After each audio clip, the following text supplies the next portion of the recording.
I've said it before, and this week did nothing to change my mind. This storyline with Mariah and Tessa taking Aria to get fitted with hearing aids is pointless. Did it provide a few heartwarming moments? Yes, the baby is adorable. Tessa singing to her was sweet. And so was Sharon learning to sign grandma just in case. But the plot isn't driving story, and the gals remain on an island. Am I loving seeing Danny back in scenes with his exes and his son? Yes, but the developing triangle with Danny, Christine, and Phyllis is fairly meh. If Danny was drawn to Phyllis romantically or even sexually, there might be something to work with there. But given the history and the way the scenes are being played, it's not just not happening.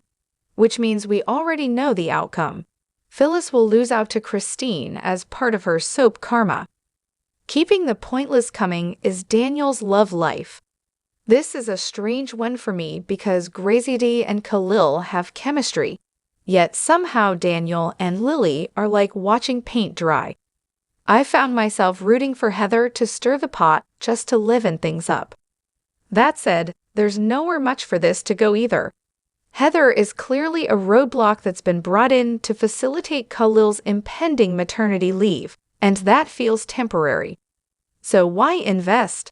Speaking of love triangles, there are big problems with the latest one. Young and Restless has rolled out for November sweeps, with the main issue being a total lack of build-up. We've barely seen Sharon and Chance together. Their relationship has not even been properly defined or established, and neither has Chance's friendship with Summer. If the writers aren't going to invest, why should we? Even Chance's shooting took place off-screen. Why can't we have nice things like on-screen drama? Chance seemed genuinely bewildered to see Summer agonizing at his bedside, and frankly, it was weird, which is not how your love triangle should be starting out. The other big problem is the characters involved. For a viewer like myself, who lived through the entirety of the Phyllis/Nick/Sharon era, there's just something off about having Sharon vying with Phyllis' daughter for a man. Even more off-putting, Phyllis egging Summer on by telling her that Sharon is always all about Nick. First of all, she'd be loath to admit this. Second, that's just not what we're seeing and feeling on screen. Third, Nick is Summer's dad. Why was Phyllis referring to him as Nick and not your father in the convo? Worse, by adding this commentary, they just told us the outcome of the storyline, which is now pointless.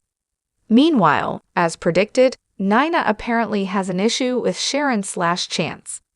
Why were we told this by Christine? Show don't tell.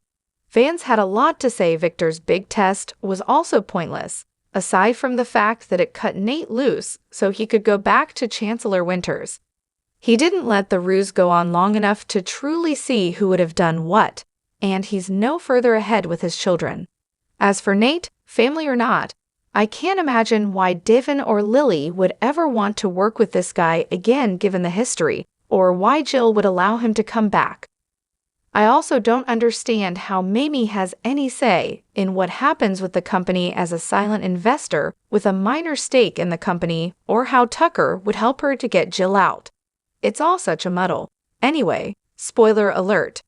Jill and Tucker will butt heads this week, as she confronts him about Mamie, etc. If nothing else, we will be treated to some brilliant acting. Also coming up, watch for Victor to dole out yet another ultimatum. Family unity or bust? If the preview is to be believed, Claire is going from zero to full-on psycho very quickly. Again, very little in the way of build-up aside from a few creepy moments. That said, the clip of Claire stabbing Nikki in the neck could be something the young woman merely fantasizes about doing. Either way, it's shaping up to be a nightmare for Nikki.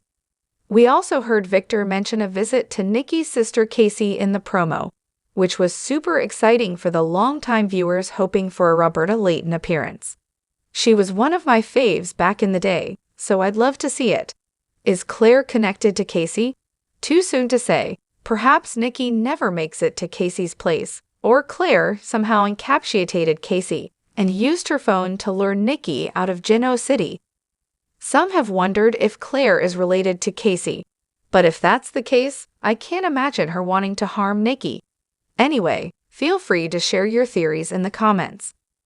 While this is arguably the most intriguing offering in November sweeps, if it's over and done in a week like Cameron's storyline, it will be, you guessed it, pointless.